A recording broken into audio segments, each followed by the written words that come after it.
37 दिनों से जारी अमेरिका इजराइल बनाम ईरान की युद्ध में आज जिस घटना के बारे में आपको मैं बताने जा रहा हूं वो इस युद्ध का सबसे बड़ा टर्निंग पॉइंट है। इसमें अमेरिका के डेयरिंग रेस्क्यू ऑपरेशन की कहानी है। बड़े ध्यान से सुनते जाइए। इस कहानी की शुरुआत होती है 3 अप्रैल को दोपहर करीब 2 बजे, जब सीरिया से उड़कर अमेरिका का एक F-15 स्ट्राइक ईगल ईरान में बमबारी करने के लिए पहुंचता है। उसे ईरान ने अपने सबसे खतरनाक पहाड़ों पर हिट करके गिरा दिया।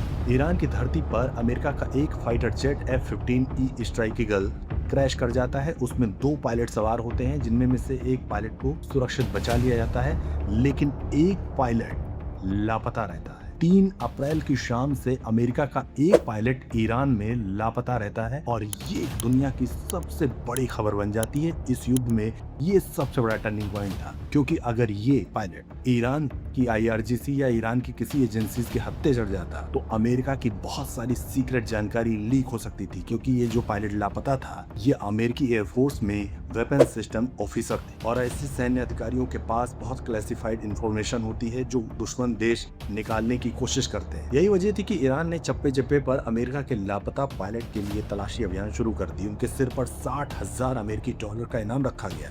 3 अप्रैल को रात के 10 बजे तक अमेरिका ये मानने को तैयार नहीं था कि उसका पायलट लापता है। अमेरिकी रक्षा अधिकारी गोलमोल जवाब देते रहे, लेकिन अंदर खाने रेस्क्यू ऑपरेशन का ब्लूप्रिंट तैयार हो चुका था और उसी दिन अमेरिका ने एक बड़ा रेस्क्यू ऑपरेशन लॉन्च करने की योजना बनाई, जिसे ईरान में घुसकर अपने पायलट को सुरक्षित लाना था। 4 अप्रैल को सुबह 6 बजे के करीब ईरान ने दावा कर दिया कि वो अमेरिका के लापता पायलट की लोकेशन को ट्रैक कर चुका है।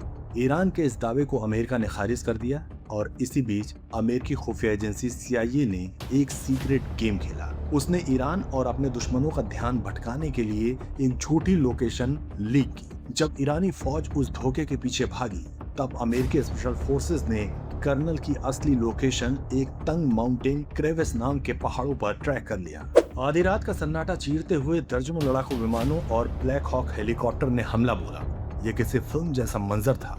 अमेरिकी कमांडोज ने भारी गोलाबारी के बीच अपने लापता जवान को मौत के मुंह से खींच निकाला। ऑपरेशन इतना सीक्रेट और खतरनाक था कि सबूत मिटाने के लिए अमेरिका ने अपने ही 2 MC-130J एयरक्राफ्ट को खुद ही नष्ट कर दिया। हालांकि ईरान ये दावा करता है कि उसने अमेरिका के इन एयरक्राफ्ट को अपने एयर डिफेंस सिस्टम से हिट किया है। अमेरिका ने अपने दुश्मन देश ईरान में घुसकर सबसे डेयरिंग ऑपरेशन को अंजाम दिया और अपने लापता कर्नल यानी लापता जवान को निकालकर वो सुरक्षित ले आया। लेकिन कहानी यहाँ खत्म नहीं हुई है। रेस्क्यू के बाद ट्रंप ने ईरान को 48 घंटे का अल्टीमेटम दिया है। स्ट्रेट ऑफ हॉर्मुज खोलो, वरना अंजाम भुगतने के लिए तैयार रहो। दुश्मन देश ईरान में सबसे daring search and rescue operation चलाकर अमेरिका ने साबित कर दिया है कि क्यों उसे सुपर पावर कहा जाता है। लेकिन क्या ये टर्निंग पॉइंट इस युद्ध को और भड़काएगा? कि राष्ट्रपति डोनाल्ड ट्रंप ने ईरान को 48 घंटे का अल्टीमेटम दिया है, यानी एक 48 घंटे में अमेरिका का एक डेयरिंग ऑपरेशन पूरा हुआ है और दूसरे 48 घंटे का काउंटडाउन शुरू हो गया है।